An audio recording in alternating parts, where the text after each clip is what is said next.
Okay, everybody's here. I think we're ready to go. We hit a bump the last time, but I think we're on it. So welcome everybody back. Thanks for hopping back on the call. We're going to get this right this time, I'm convinced.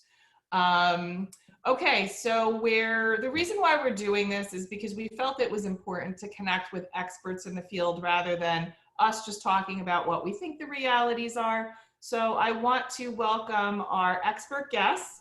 First, Linda Bogert with Recycled Treasures, and she's going to talk about estate liquidation.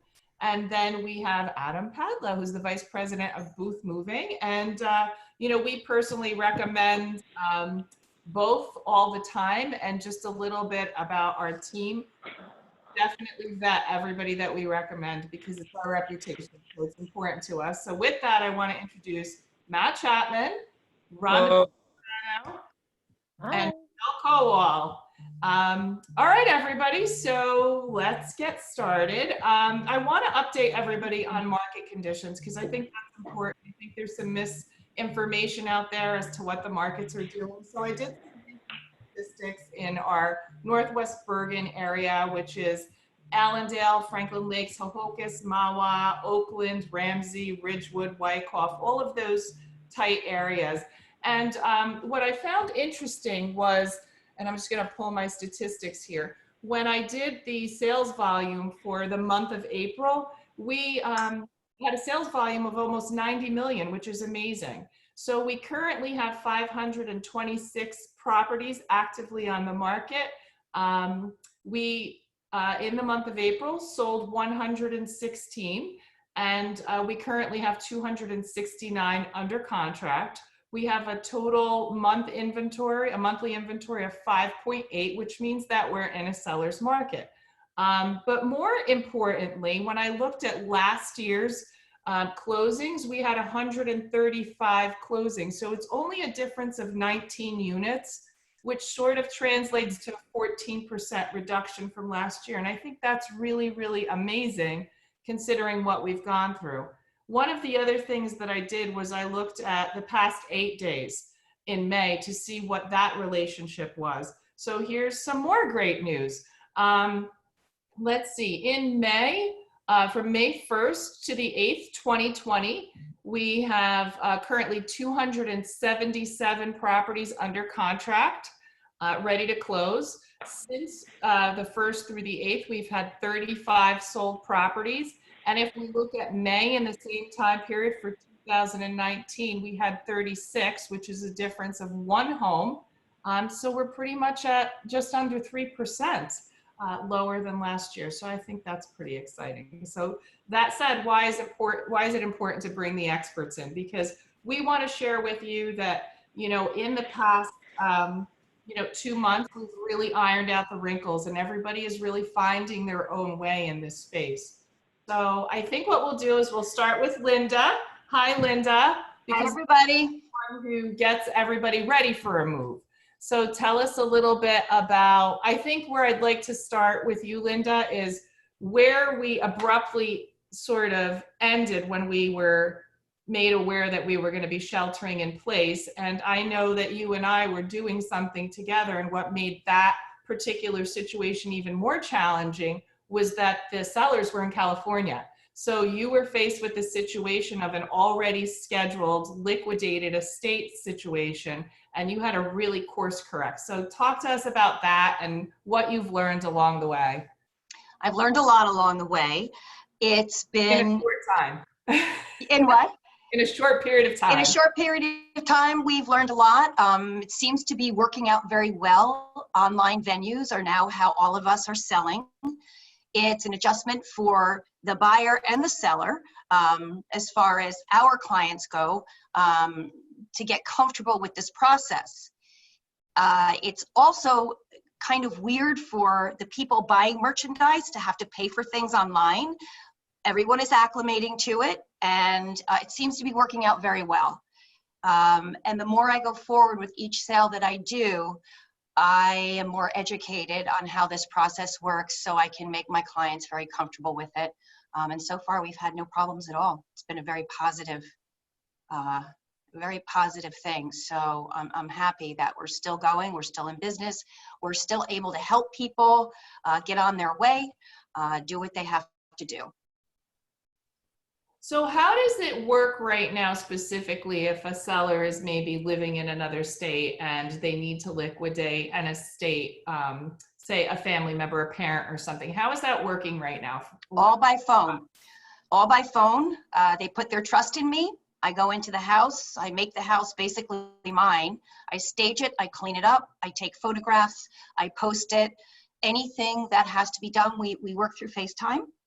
If there's any kind of pricing issues, or if I find anything that I feel like the family missed, I will videotape, send it over to them. So we do everything via phone communication and video communication now, if somebody is out of state, and that is working out very well. So we really haven't had any terrible issues. I just cleared out an entire house with the family that was living in California. They were very happy. So going forward, that seems to be the way we're going to do it right now, because I don't really see this changing much. Mm-hmm. I think we're going to be in the future kind of integrating our online sales with our on-site sales. We're just going to scale it down a little bit as far as the on-site sales go. One of the things that I've been really impressed with you about, after having worked with other people, was that you never leave anybody in a position where they have a last minute request and you don't do anything you can to accommodate it. So for example, we were working on a project in Wyckoff, and the day of the closing, they were not able to move some of the products. So tell us what you did in that circumstance. Was that where they left all the stuff in the house during the snowstorm? I hired some movers. We cleared out the driveway. We got into the house and we brought everything back. I have a barn where I use as storage, and we put everything in there. It's still there. So I've had that situation quite often where my clients are moving. There are certain things that didn't sell.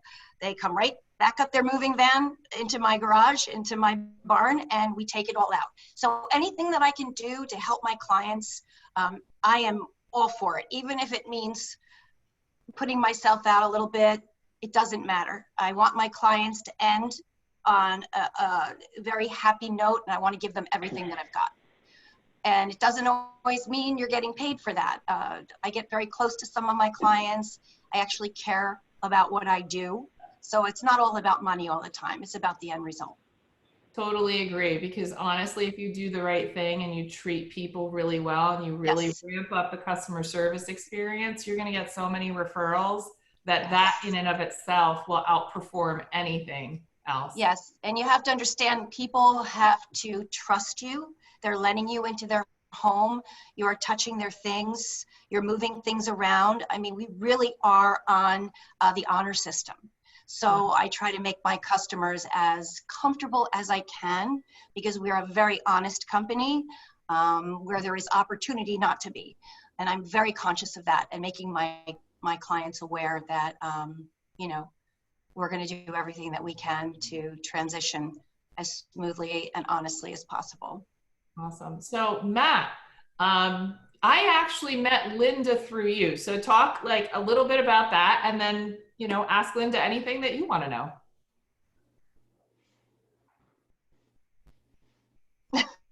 Matt? Frozen. Matt's frozen. Matt, he's Yeah, frozen. sure. Okay. Oh, there it goes. Am I frozen? You're not frozen now. Yeah, so I'm unfrozen now. Okay. So I actually had a client that needed some work done, or that wasn't even a client at the time. It was just someone I knew that wanted an estate sale done and needed help with that.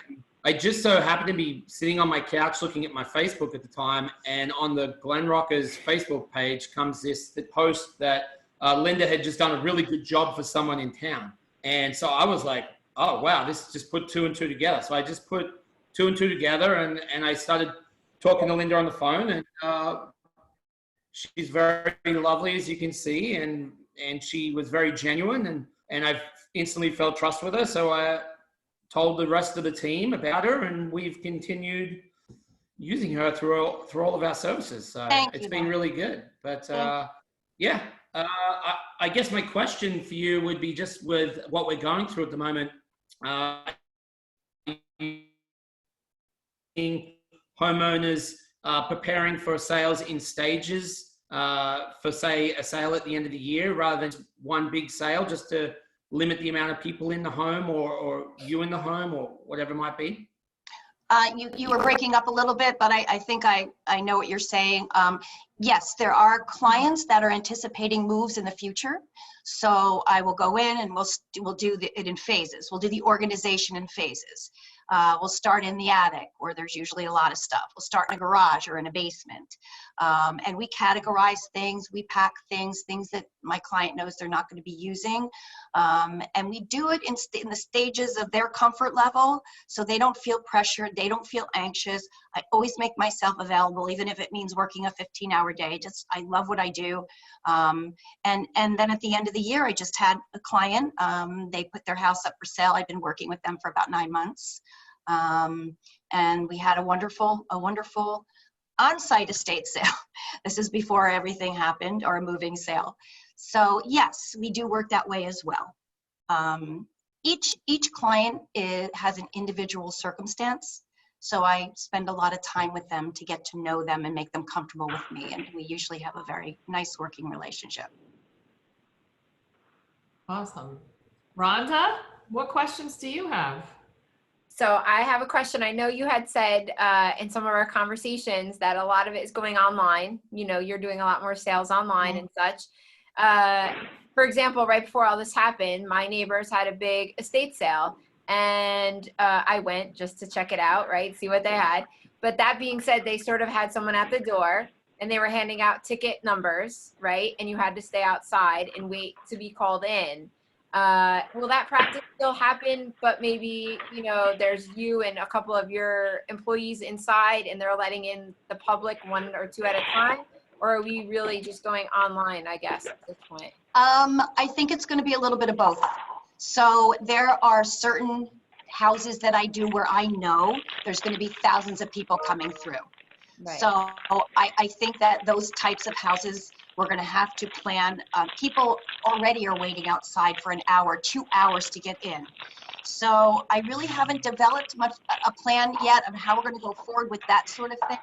But we're definitely going to have to be more careful about how many people we let into a house. Right. And I don't think it's going to be a problem, because people are very conscientious now, and very health conscious. So we're all going to be in this together. We're all going to work on this together. The sellers, the buyers, and I think maybe we'll do a combination of online selling and then by appointment only. Because I don't believe this is going to go away anytime soon. So we really have to acclimate to our new environment and just make sure everybody's comfortable with it going forward. Great. Thank you. Hi, Michele. So I have a question also.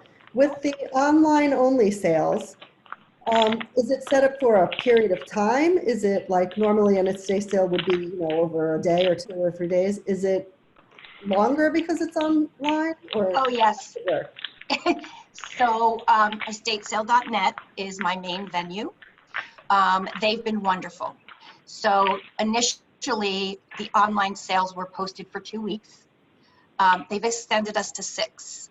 So they give us an opportunity to do a price break. So the first 2 weeks we go full price, then we repost for another 2 weeks, and we have a pricing percentage down 25%, 40, whichever.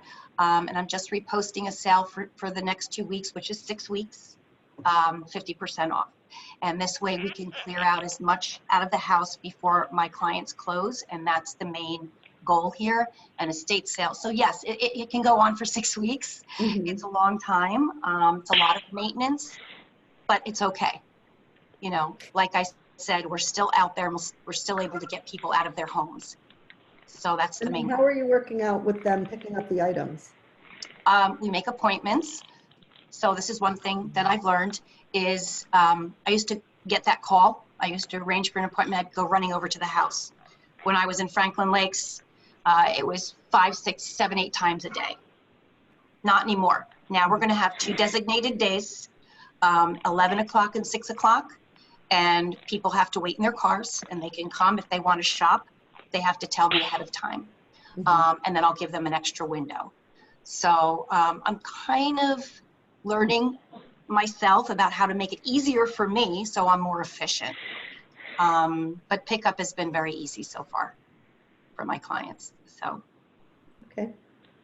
Okay, so I have to apologize because my son loves to sing. So I'm just going to text him to quiet it down because I don't know if you guys can hear him, but yeah, you know. We can't hear anything. So anyway, Linda, I am going to circle back to you, but Okay. right now I am going to start the conversation with Adam. So thanks for being here. And I particularly enjoy statistics, and I know that you like to deliver good statistics. So I'm kind of excited to get that. Where I'd like to start the conversation is, what are you seeing in terms of moves? Do you see that, you know, happening more often, less often? What are we seeing year over year? And then also talk to us about how you're kind of setting those moves up right now differently. Sure. So thanks again for having me. I appreciate it. And with regards to moves and statistics, as I had said before, we're looking at April numbers, and we were happy to report that we were only down 5% this year versus last year. So that's a good sign. I had anticipated at the start of this that it would be even larger than that. And even since our first call on Wednesday, I just had another call with our marketing team, and we actually have had more contact online from clients this year versus last for April. So that was great. Yeah, it's the one great thing that we're noticing as a result of this is that we are really getting qualified people on the phone or on quotes or requesting quotes. They're really into this. Less people are shopping, more are serious. And they're also, we're finding they're shopping our service less, which is wonderful. They're trusting the professionals that are out there, not just my company, but others that are great competitors, and sticking with us, which is great. Sometimes people will go to those low-cost providers. Now is not the time to go to the low-cost provider. Really sticking with people that are doing the right thing during this time, I think, is key. And to that end, we have put in a pretty extensive COVID-19 protocol that is really getting fleshed out further and further every single day to ensure primarily that our staff as well as our clients are staying safe. Just like Linda had mentioned, our job is very intimate. We're inside people's homes. We're taking all of their belongings into our possession and then delivering them to their new home. So we realized that being safe within their home while interacting with them, while touching their pieces is really paramount to being successful during this time. I have, let's see, about our protocol. I mean, of course, people are wearing masks. We have industry-leading masks. Here's one of them. They're called Envo masks. They're excellent for our teams. It is a serious mask, but when you're wearing them 8 hours a day, at least inside people's homes, we can talk freely through these so that clients can understand and discuss their expectations, and that our teams are continuing to wear them. We all know they're kind of annoying, right? So I made sure that these were as comfortable as possible so they continue to wear them. They're wearing gloves. Our trucks are also getting disinfected, which is one thing that we're really pushing hard. Of course, the interiors of the cabs where our teams sit are being disinfected on a daily basis, and we're implementing UVC technology in the rear of our trucks. So they're being disinfected each time we go into somebody's home using UVC technology to ensure that they are free of any sort of virus. Our equipment is in there as well, so that's being disinfected as well. And then using waiver forms to ensure that our clients as well as our employees are safe on the day of the move. That's pretty amazing. I know you guys do a really super job with that and very efficiently. Was there ever a question when we first got the news that we were going to shelter in place that you might have considered not participating in moves? Was there ever a fear factor in terms of getting COVID or your employees being exposed and making that decision? How did you arrive at the decision to definitely move forward and then move forward in such a positive way? So yes, of course, we were concerned. We were really monitoring what was going on, primarily at the state level. We're big advocates of our state association, and they make sure that they provide us with as much information as possible on what's going on at the state level. We had discussions with our team. I think that communication is key during these times. So we have daily updates with our team to make sure that everybody is aware of the steps that we're taking to ensure that they're safe. And of course, we did have a reduction in force. Not that we chose that, but some people just chose not to work. You know, providing the right protection, talking to the teams about being safe and practicing proper hygiene on site and so forth is key, but of course you can't force people to work, and some of our team members decided not to work through this. Consequently, a number of them have come back since we have the need for them, and they have decided for themselves. But again, ultimately their decision on what they'd like to do. And I think that we made the right decision. I think that initially we were a little bit slower, but we made sure that we followed up on all of our clients and really, you know, did the right thing and implemented on a day-to-day basis, not just stuck with one idea. You know, it's evolving during these times, and that's what's key. Right. I think as a team, we sort of felt the same way after we got over, I would think, like the first couple of weeks of shock. You do realize that irregardless of what's going on, people do have needs and they do need to make moves for various reasons. I think to your point, great communication, trust within the team, and collaboration is always key. Yeah, for sure. Matt, what questions do you have for Adam? Well, I guess my question was all about sanitization, which you kind of hit on a little bit there with your UV technology, which I know is new, just implemented that recently. So what about if I ask something like along the lines of, what is your procedure for sanitization from the morning you guys get to the trucks to maybe at the house to putting the items on the truck to then delivering where they're going? What sort of sanitization is happening through that process?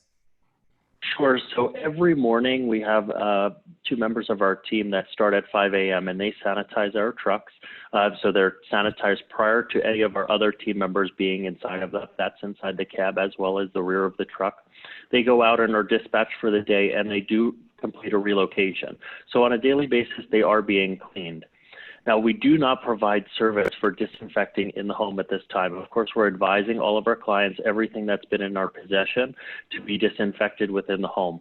My next step, and working on that later today, is teaming with a very good friend of mine that provides commercial cleaning services to come into your home after we have left and completely disinfect your home. So not only are you moving into a new home that somebody else has been living in, perhaps, and then all of the items that have been in our possession, we're also going to be disinfecting the home and the things that were in our possession, talking to them using UVC technology as well as the fogging techniques that are out there. I'm lucky to have a best friend that's in this space, and he is working with me to come up with a solution as an add-on service to our moving. Amazing. Do you think these are practices that we're going to keep going forward, or do you think there'll be sort of a loosening of things like this? You know, I think that it may be a little, maybe it might be detracted a little bit in the future, but I really think that these are great practices to have. I mean, yeah, I agree. I'm happy that my teams are washing their hands more, right? It's a positive outcome of this. And will certain clients want to have their home disinfected before they use it? Yes, I think that they will. I know that if I buy a new home, a cleaning service is going to come in even before I bring in my belongings. So there's a certain level of service for certain clients that might want this, and just having this as a potential, just like how we offer packing services. Some people want us to pack a couple of items. Some people want us to pack up the entire home. Some people need to have an estate sale, right, and use Linda. Some don't. So I think that this is just another level of service that we're adding to our roster or our tool chest there, and I think that people will continue to use it. And I know that we invested in the technology, right, for disinfecting our trucks. I can't imagine not using it moving forward. You know, it's just going to be something that's on our roster that we're always going to have now moving forward. And I think it's a positive outcome. I kind of love it. You know, it's a good end result coming from this. Nothing wrong with being clean. Exactly, right, exactly. Far better than being dirty. Rhonda, what did you want to ask our expert, Adam? Adam, I have a question for you because Hey, I've personally used your sure. company myself before for my own homes. Okay. And I know in the past you guys have come in and you have given an estimate based on, you know, how much stuff is in the house, the furniture, the room sizes, that sort of thing. So I would assume now you guys are doing that maybe virtually through FaceTime, or we, you know, how would you give me an estimate, I guess, on how much trucks I need, how many hours is it going to take, and the manpower? Yeah, so just like you said, technology has been our friend. We were able to pivot pretty quickly and immediately turn to video solutions that are out there. We have primarily been using FaceTime. It seems as though the majority of people are most comfortable with FaceTime. If they do have an Android phone, we've been using Google Duo or Zoom as well. So we do have those options that are out there. Also, there is a video quoting tool on our website, so you could go right on our website and record videos and upload them directly to our server, and we can look through that and provide quotes. But it's been really effective, actually, and again, a positive outcome to this is we're doing more surveys in a shorter period of time. We don't have a driving in between. And ultimately, our sales teams are being very effective. We're not seeing a large shift in our actual cost versus our estimated cost. So I think that that's super important to make sure that we're staying accurate, asking the right questions by our sales team, making sure that we know the full scope of work. And people are also being very accommodating, right? They understand what's going on. It's helpful that a lot of people are home, so we have no issue setting up these appointments. But that technological link using FaceTime primarily has really worked well for us. I actually think that's great. It's probably going to benefit you so much in the long run now, too. Yeah, exactly. Yeah, we're, again, another positive outcome from all of this. I think that we're going to offer that as well. Sure, you lose that personal touch, but you could also, I mean, I booked a move today via FaceTime for tomorrow. We were able to look and see exactly what it is. We had availability in the afternoon, booked, done. We feel confident that our team's going to be very successful on the move. That's great. Really How is the older than, say, 65 population handling the technology? You know, surprisingly well. I think that, so I'll be honest, my two main salespeople, my best salespeople, are both 70 and 72, so 70 plus. They're great at it. So I think that asking the older generations to handle this, I think that they're used to it. And I'm not the guy that's really teaching them FaceTime, because 8 weeks ago, their daughter was ensuring that they knew how to FaceTime so that they could see their grandkids. So they know how to do it. They're willing to do it. You know, they're on their iPad and their iPhone a lot more than I think that we give them credit for. And you know what, if somebody has technological issues, we're happy to talk them through the process. We really sit there and ask all the right questions to make sure we know exactly what's going on. Okay, Michele, what questions do you have? Well, you mentioned before about the packing service. I'm wondering if you're finding more people are using it or less people are using it, or are they having you pack more of their things, less of their things? Yeah, that was a great question. I really like it. So I think thinking about that data, I believe packing services for us was down 12% this year versus last. I'm not sure if that's indicative of the virus or if that just happened to be our trend. I guess it will tell us a little bit more once we see May and June. People are a little bit more concerned about having us in their house. But conversely, there are people that want no-touch moves because people are calling from possibly a second home. They may be moving from home. They don't want to be present on the day of the move. They want us to go in and take care of everything for them. So we've seen that as well. Sure, I think that people are concerned about having us in their home, but then there's that flip side to it. So we'll see ultimately how it shakes out over the next couple of months with regards to our packing revenue. But, you know, also making them feel comfortable that we're being clean when we're inside their home really does ease a lot of their concerns. What are you doing from a liability perspective with a client that doesn't necessarily want to be there on move day, wants you to pack up the house and they've already gone forward or whatever they're doing? What are you doing to protect yourself from any liability? Again, technology. It's the best. So we have had some of those instances before. We're lucky that we have a project manager that's been with our team for actually longer than I have been there. And he is excellent at what he does. He will do FaceTime walkthroughs with clients prior to the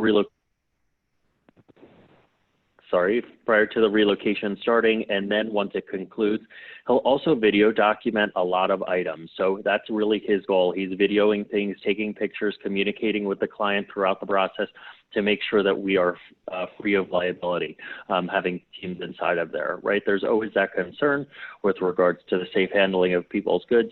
But I think that now more than ever, just like I had said before, and just as we talked about before, working with reputable moving companies, reputable estate sales, reputable realtors during this time is really, really key. Reputation goes such a long way. And now more than ever, I feel like the cream is going to rise to the top because people are willing to, trust us. We are inside their homes and we're really a trusted advisor of theirs. And my teams, I feel really confident when they're inside people's homes.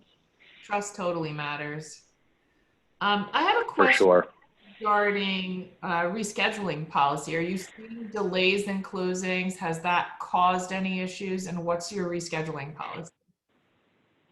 Yeah, so absolutely.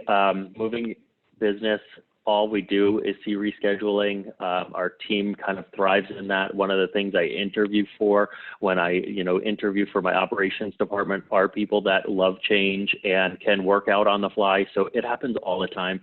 Is it happening more now than ever? Yes. We're having cancellations all the time. As long as you're canceling and rescheduling with us, we don't have a cancellation fee that's involved. You can cancel up to 24 hours in advance without a fee for us. We do take a deposit occasionally on larger moves.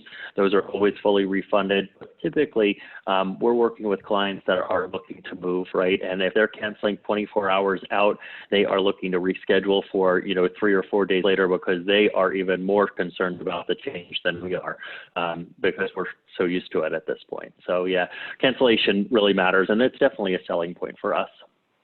Awesome. Guys, do you have any more questions for Adam? Did anybody come up with anything else? No, No? I'm good. Oh. I'm good. How about for Linda? Does anybody have any more questions for Linda? Nope. Not Okay. that I think of. All right. So Linda, I'm going to come back to you and then go back to Adam. What I would like to know is what advice do you have for people that are in this situation of planning a move or maybe feeling overwhelmed? What are best practices? Where should they start? And then any other things that you might want to share with us that are significant that we need to hear that maybe we didn't ask questions about. And Is this for me or Adam? That's for you, Linda. It'll be Okay. for both of you, but I'm hopping back to you for right now. Okay. My advice would be to go forward as you would, as though this wasn't happening, because like you and your team and my team and I and Adam and his team, we've all made accommodations to go through with this process to make it successful. So I think people need to stop being afraid because of the times that we're in. Like you said, it is a seller's market. I see real estate going on all around me. It's strong. So I would just say, go forward, leave everything up to us. Leave everything up to the professionals, to your real estate team, to your moving team, to your moving sale company, and we'll all make it happen together, just like it did before. It's just going to be a little different, but it's still in working order. How much time in advance should somebody reach out to you if they are preparing for a move? That's totally up to them. They can reach out to me a year in advance, a year and a half in advance. If someone's planning a retirement and they're just starting to get ready, they have 65 years of accumulation in their home, I just work with them. You can call and say, listen, I have to be out next week. Wasn't going to have this sale, but we've decided to do it. I'm right there. I make it work. I have a wonderful team of people that work with me. We split up and we make it happen. We're very accommodating. Awesome. Thank you. And Adam, same question to you. So the key to every move is being prepared. So as much advance warning that you can give your mover is always key. Planning is very key. I always tell people to make sure that they have a smooth and efficient relocation. The morning of our move, you should be stripping the sheets off the bed that you slept on, and that's it. So just being prepared and planning ahead is really the key to having a smooth and efficient relocation, regardless of the current situations. That's what's really important. And also working with a professional, like Linda said, now is not the time to be chancing anything. So whether you're working with booth movers or any other licensed and insured mover in the state of New Jersey, it is important that you're working with one of the best. And there's a lot of great resources, especially at the state level within the moving industry, to ensure that your moving company is well vetted and that they are providing great service and that they're doing the right thing during this time. Well, I just want, Rhonda, did you have a question? Oh, no, sorry. I just want to thank everybody for being on the call. I'm hoping that this is super helpful for everybody, the client base, any of our friends on social media. And I think the easiest way, if anybody out there wants to reach out to anybody on this call, just either personal message me or call me on my cell, which is 551-206-9264, and I'll connect you to anybody on this call. Guys, thank you again. I know it's a gloomy day, but it made me happy to see you all. And let's reconnect again. Maybe there'll be an update in the future. That sounds great. Thank you very much, everybody. Yeah, Everybody. thank you. Enjoy the rest of your day. You as well. See you. Bye.